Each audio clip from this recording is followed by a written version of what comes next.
Assalamualaikum warahmatullahi wabarakatuh. Selamat siang Sobat Akademika Unhas. Senang sekali saya Andi Putri Najwa dapat menyapa Anda dalam program Unhas Meet.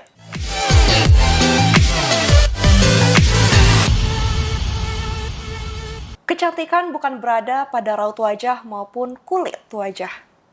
Dia terpancar bagai serunai sinar dari dalam hati. Di zaman yang berkembang ini, para perempuan remaja, apalagi remaja di Indonesia, sangat banyak yang terobsesi dengan salah satu standar kecantikan, yakni kulit putih. Sangat relevan dengan tema Unhas Meet kita pada hari ini. Cantik tidak harus putih.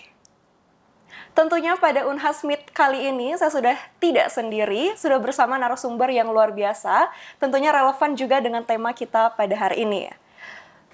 Seperti yang saya katakan tadi, berbagai macam cara dilakukan para perempuan remaja Indonesia. Lalu, sebenarnya bagaimana pandangan dari kesehatan sendiri?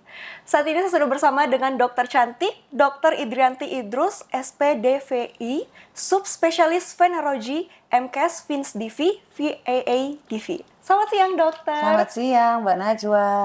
Gimana kabar hari ini, Dokter? Alhamdulillah baik-baik banget. Terima kasih nih udah diundang ke Unhas TV ya. Iya, betul sekali. Terima kasih kembali, Dokter. Nah, langsung aja nih kita mulai nih, Dokter. Menurut Dokter sebenarnya apa aja sih faktor-faktor yang mempengaruhi persepsi masyarakat tentang kulit dan warna kulit sendiri, Dokter? Iya, jadi sebenarnya tuh kalau misalnya kita nih para spesialis kulit dan kelamin atau sekarang dibilangnya SPDV, spesialis dermatovenerologi and estetik, itu sekarang itu emang kita lagi menggalakkan bahwa cantik itu bukan cuma putih, bukan putih. Jadi putih itu bukan cantik seluruhnya gitu. Jadi kan sekarang banyak banget yang mau putih ya. Benar banget. Jadi kalau kami sih memang yang penting kulitnya sehat. Nah, kulit sehat akan tampak lebih bagus, lebih cantik gitu loh sebenarnya. Gitu ya, Dok. Terus sebenarnya gimana tuh sebenarnya warna kulit sendiri berhubungan dengan kesehatan kulit secara keseluruhan, Dok? Jadi gini, Mbak Najwa, jadi kita tuh manusia punya tipe-tipe kulit. Jadi tipe-tipe kulit itu ada tipe 1 sampai 6 bahkan. Jadi kalau misalnya tipe 1 itu yang fair atau yang putih, yang bule gitu ya. Tipe 6 itu yang orang-orang Afrika rata-rata yang sudah hitam jadi gelap sekali. Jadi memang itu melaninnya paling banyak gitu. Nah, jadi kalau orang Indonesia sendiri itu antara 3 sampai 4, tipe 3 dan 4 itu menurut Fitzpatrick. Jadi kita memang punya warna kulit sendiri ya gitu. Nah, kalau untuk kita sendiri Indonesia tipe 3, 4, 5 paling dominan yang itu. Dan itu yang sehat menurut kita tuh yang warna kulitnya sesuai itu sehat gitu ya. Gitu. Nah, berdasarkan tadi tuh tipe-tipe itu, Dok, sebenarnya ada nggak sih perbedaan perawatan kulit itu sendiri, Dok? Ya, dari berdasarkan perbedaan warna kulit tadi, Dok. Oke, jadi perbedaan warna kulit kalau misalnya dari perawatan karena struktur kulit itu sendiri sama sebenarnya. Jadi perawatannya itu sebenarnya nggak jauh beda nih Mbak Najwa. Yang mungkin berbeda itu adalah make up atau misalnya untuk blemishnya gitu ya, misalnya ada bekas-bekas jerawat. Jadi misalnya ada bekas jerawat, paling orang kulit putih lebih nampak gitu. Ya kalau ada noda sedikit. Kalau orang lebih gelap kulitnya mungkin nggak terlalu nampak. Nah, jadi itu yang untuk perawatannya sendiri, Mbak, tetap semua jenis kulit itu pasti akan membutuhkan nutrisi. Selain membutuhkan nutrisi, juga membutuhkan sunscreen gitu ya. Jadi jadi kita menangkis cahaya matahari yang menjadi radiasi yang sebenarnya bisa membuat kita jadi cahaya matahari itu kan radiasi ya, bisa membuat atau memicu sel-sel kanker tertentu gitu. Bisa menjadi kanker kulit seperti itu. Itu sih sebenarnya perawatan kulit. Nah, kalau perbedaannya kulit putih jadi misalnya tipe yang 1 sampai 4 itu, tipe 1 sampai 3 itu memerlukan lebih banyak pemakaian sunscreen dibandingkan yang tipe gelap. Gitu loh, karena malah tipe gelap ini mempunyai pelindung yang lebih banyak sebenarnya gitu loh Mbak Najwa. Jadi perbedaan di penggunaan sunscreen tadi ya, Dok? Iya gitu, jadi seperti itu. Saya juga pernah dengar nih katanya, Dok, penggunaan sunscreen sejak dini itu menurunkan penuaan dini ya. Nah, terus menurut relevan dengan penuaan dini sebenarnya bagaimana proses penuaan kulit pada berbagai perbedaan jenis kulit itu. Dan sebenarnya dok, pasti para sobat akademika Unhas juga nih pada penasaran nih, gimana sih cara memperlambat penuaan kulit itu sendiri dok? Bisa disampaikan kepada sobat akademika Unhas. Baik, Sobat Akademika Unhas. Jadi untuk penuaan sendiri itu sebenarnya kita nggak bisa tahan. Itu sudah kodrat kita sebagai manusia. Pasti akan tua, pasti akan mati gitu ya. Jadi bagaimana kita memperlambat proses aging proses ini dengan cara pertama memang tadi itu matahari itu bisa menyebabkan kematian sel ya. Jadi radiasi matahari yang berlebihan. Memang kita membutuhkan matahari untuk memetabolisme vitamin D ya Mbak ya. Tetapi jika terlalu berlebihan itu bisa menyebabkan kematian sel. Sedangkan lapisan kulit kita nih sebenarnya kalau misalnya biasa saya kuliah saya bisa langsung gambar. Kita punya lapisan kulit 1, 2, dan 3. Lapisan 2 ini ada kolagen-kolagennya nih Mbak Najwa. Lapisan satunya itu yang Allah ciptakan memang itu untuk anti debu, anti air gitu ya. Gitu. Tetapi kalau misalnya yang lapisan kedua ini isinya kolagen-kolagen yang bikin kulit kita makin nampak lebih kenyal gitu. Nah tetapi kalau misalnya orang dengan yang kulit putih, orang yang kulit putih itu kan kalau misalnya lapisan pertama itu ada titik-titik pigmen.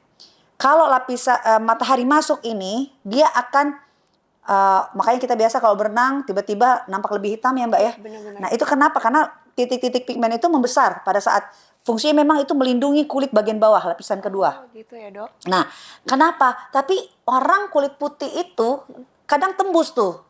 Karena pigmennya nggak cukup besar gitu ya. Titik pigmen gitu nggak cukup besar. Kalau misalnya nanti mungkin bisa di-insert PowerPoint ini anatomi kulit ya. Lebih bagus lagi. Nah jadi si pigmen ini melindungi kulit untuk mati. Gitu.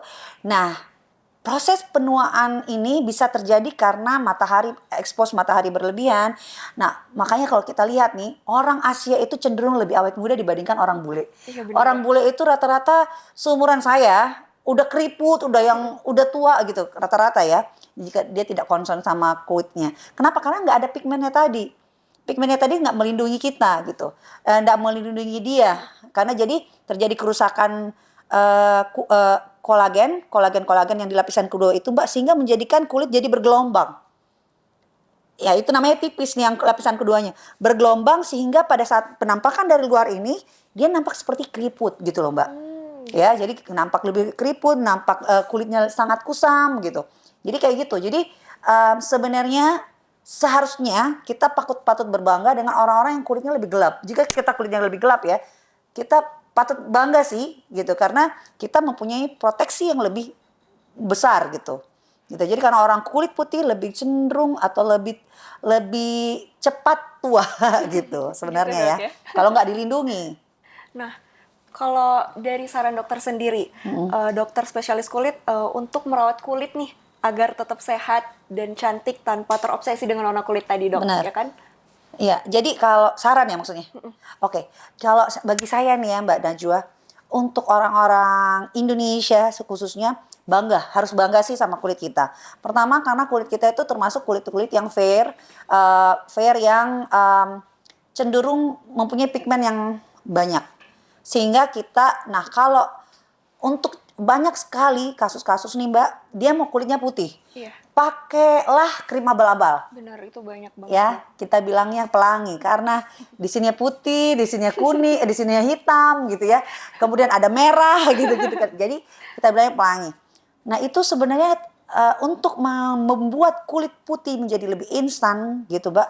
Itu memerlukan bahan-bahan kimia ya. Dan itu merusak sebenarnya.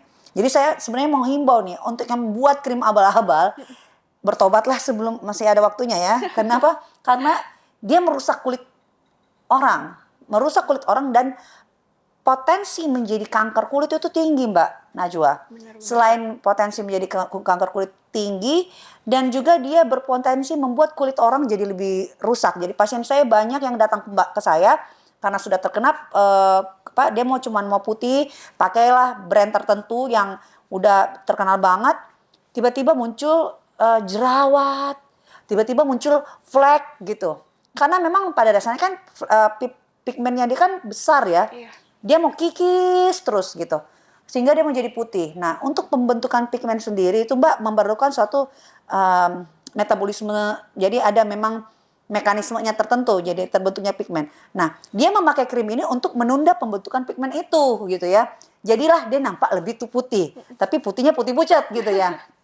Nah, ada satu juga yang dipakai itu namanya merkuri. Merkuri itu adalah logam ya, logam cair. Bayangkan. Logam cair ini memang sudah dilarang sama BPOM karena apa? Selagi dia sering memakai pemutih itu, dia akan langsung masuk. Jadi lapisan kulit kita nih Mbak, lapisan kedua itu sudah ada pembuluh darah. Ya. Kemudian lapisan ketiga itu sudah ada pembuluh darah besar. Nah, pembuluh darah kecil ini memang berfungsi untuk membagikan makanan dan juga menghisap udara. Ya, atau vitamin yang masuk melalui kulit. Gitu ya. Nah, kapan dia diusap oleh bahan-bahan kimia yang tidak bertanggung jawab atau bisa berpotensi merusak, itu akan langsung masuk ke pembuluh darah. Oke, dari sampai sini mengerti ya, mudah-mudahan ya sobat akademika pasti pintar-pintar. Nah, kapan dia meresap nih ke dalam pembuluh darah, dia akan dimetabolisme di ginjal. Ada beberapa kasus nih Mbak, dia memakai krim pemutih. Jadi selain mukanya dipakai juga nih Dosting HB. Jadi kita kenal HB Dosting. Jadi memang lotion pemutih yang dibeli jangan bayangkan ya. Jadi kenapa orang-orang yang pemilik krim-krim abal-abal ini kaya-kaya. Kenapa? Karena bedanya itu karena dia tuh modal dasar mungkin cuma 10.000, dia jual 100.000. Gitu. Jadi memang bisa jadi kayak jutawan gitu. Benar, ditambah lagi embel-embel cepet putih. Iya. Sedangkan orang sekarang ini ingin instan. Apapun yang instan itu nggak bagus. Benar. Nah, kemudian gini loh Mbak. Kalau sudah masuk ke dalam tubuh kita, di metabolisme di ginjal, kerja ginjal lagi jadi lebih keras. Karena apa? Karena logam. Itu akan menyebabkan dalam berapa tahun kemudian bisa menyebabkan gagal ginjal misalnya. Karena kerja ginjalnya kita lagi lebih keras. Kemudian orang yang hamil, kenapa kita melarang, kita para dokter kulit, spesialis kulit itu selalu melarang ada beberapa krim yang nggak boleh dipakai sama orang-orang hamil. Kenapa? Betul. Karena peresapan dari kulit itu ada. Gitu. Jadi dia meresap, bayangkan meresap masuk ke dalam pembuluh darah, which is pembuluh darah itu menjadi sumber makanan janin. Ngerti ya sampai sini ya? Paham. Jadi kalau misalnya sumber makanan janin ini makan sama krim abal-abal tersebut gitu. Sehingga pada saat pembuatan janin di dalam tubuh, jadi pembentukan otak, itu kan pembentukan otak, tulang, sehingga bayi yang lahir itu bisa cacat. Itu sudah banyak sekali laporan kasus pasien-pasien yang memakai lotion pemutih, krim pemutih, kemudian dalam keadaan hamil, itu bisa menyebabkan pasien bayinya menjadi cacat kah, atau ada kelainan autoimun, banyak sekali penyakitnya. Gitu. Ada juga yang sindroma B-Down ya, jadi yang kerusakan DNA pada bayinya gitu. Sehingga pada saat lahir ya gitu tadi, jadi mungkin cacat atau mungkin terjadi keterbelakangan mental ya, spesial lah kita bilangnya ya. Mungkin juga karena pemakaian tersebut. Jadi memang saya himbau kepada ibu-ibu yang hamil, kalau bisa jaga dong. Jangan mau cantik, egois sehingga kita nggak memikirkan janin kita. Gitu. Jadi apapun yang masuk ke dalam tubuh kita harus dijaga. Seperti itu sih Mbak. Mungkin Najwa rasa karena kurangnya edukasi ya, mungkin para ibu-ibu merasa kan krimnya dipakai di muka tuh dok, maksudnya mungkin dia pikir nggak masuk ke dalam, tapi ternyata dilihat dari proses yang tadi dokter jelaskan masuk ke itu dok, ke organ tubuh. Iya, masuk ke dalam, menyerap dia, jadi menyerap. Jadi apapun yang masuk ke dalam tubuh kita, yang dioles ya, bahkan dioles atau bahkan diaplikasikan di permukaan kulit itu masuk ke dalam ini Mbak Najwa, ke dalam blood mainstream atau pembuluh darah kita, dan itu akan dimetabolisme. Itu yang akan berbahaya. Jadi memang harus kami sering sih edukasi ya, cuman mungkin mereka memang ada beberapa yang tidak ngeh atau karena sudah termakan dengan iklan, pemutih yang instan gitu. Itu yang membuat para pemakai konsumen ini yang ingin cepat gitu ininya, gitu ya. Dengernya aja tadi udah bahaya banget ya dok. Iya, sangat bahaya banget. Mau ibu-ibu, mau remaja juga pasti sangat berdampak nanti. Kalau katanya juga kalau misalnya kayak dari muda udah bahaya, pasti kedepannya lebih malah hancur dong. Dia kan merusak organ-organ dalam tubuh kita ya kalau misalnya pemakaian jangka panjang. Jadi jangan cuma itu ya Mbak Najwa. Kulit kita ini merupakan sistem pertahanan tubuh kita yang paling luar. Bayangkan Ki. Jadi kalau misalnya dia apapun yang bakteri yang masuk menyerang kita itu pasti melalui kulit atau melalui lubang hidung atau mulut gitu ya, atau pernafasan atau telinga. Nah, itu bisa menjadi infeksi. Tetapi bayangkan kalau kulit sudah rusak. Bayangkan. Jadi kalau kulit sudah rusak, kita mungkin kalau terkena radiasi aja sudah bisa jadi kanker kulit atau bisa jadi penyakit-penyakit autoimun yang lain. Sedangkan kulit itu melindungi kita dari berbagai macam hal yang ada di luar sana gitu loh. Nah, terakhir nih dok, udah mendengar penjelasan dari dokter kalau bahaya banget tuh Sobat Akademika Unhas. Mungkin dokter bisa edukasi masyarakat sebenarnya gimana tuh, bagaimana sebenarnya cara merawat kulit yang benar dan tidak terpaku sama standar kecantikan kalau harus putih tadi dok. Pertama sih harus bangga ya, Sobat Akademika ya namanya. Iya. Sobat Akademika Unhas harus bangga. Pertama kita harus bangga punya warna kulit seperti kita ini. Jangan mau berusaha menjadi orang lain. Kenapa? Kenapa saya bilang gitu? Karena kita sekarang terpaku sama sosok-sosok selebgram atau ya cantik banget, putih banget gitu. Jangan. Karena kita tuh the way be ourselves lah ya. Be ourselves. Kita harus selalu bangga dengan apa yang kita punya yang sudah dianugerahi sama Tuhan dan itu kita menjaga. Nah, jaganya gimana? Pertama, pola hidup yang sehat ya, pola hidup yang sehat, makan makanan yang sehat, kemudian makan makanan yang bergizi. Jangan terlalu banyak mengkonsumsi yang manis-manis. Kemudian kalau bisa memakai sunscreen. Jadi kalau misalnya pergi jogging kah di CPI atau pergi ke pantai, pakailah sunscreen ya. Karena sunscreen itu melindungi kita sebenarnya ya. Melindungi kita dari radiasi. Lalu kemudian ini satu nih, pemakaian laptop sama handphone sebenarnya itu juga radiasi. Jadi sebaiknya dikurang-kurangin. Nah, kemudian lebih banyak berinteraksi olahraga. Benar. Jadi kayak olahraga tadi saya sudah bilang olahraga, pola hidup sehat, tidur yang cukup. Kenapa? Banyak sekali pasien saya datang dengan keluhan kulit kusam, kulitnya nggak bagus. Kenapa? Karena tidurnya nggak cukup. Tidurnya itu jam 11, jam 12. Sedangkan proses regenerasi kulit, proses kulit membuat kulit itu membuat kulit baru. Jadi melahirkan kulit baru itu pada malam hari, pada saat keadaan yang gelap gitu ya. Jadi kulit itu berproduksi. Jadi kalau misalnya kamu kurang tidur, kamu akan menghasilkan kulit yang nggak sehat juga gitu. Jadi akan nampak kusam juga gitu ya. Kayak gitu sih sebenarnya Mbak Najwa. Luar biasa banget nih informasi pada hari ini. Saya yakin tentunya Sobat Akademika sangat menambah insight-nya dari dokter. Mudah-mudahan bermanfaat. Oke baik, terima kasih banyak Makasih dokter Mbak atas Najwa. kesempatannya. Makasih Sobat Akademika Unhas. Thank you. Baik pemirsa Sobat Akademika Unhas, demikianlah bincang kita pada siang hari ini.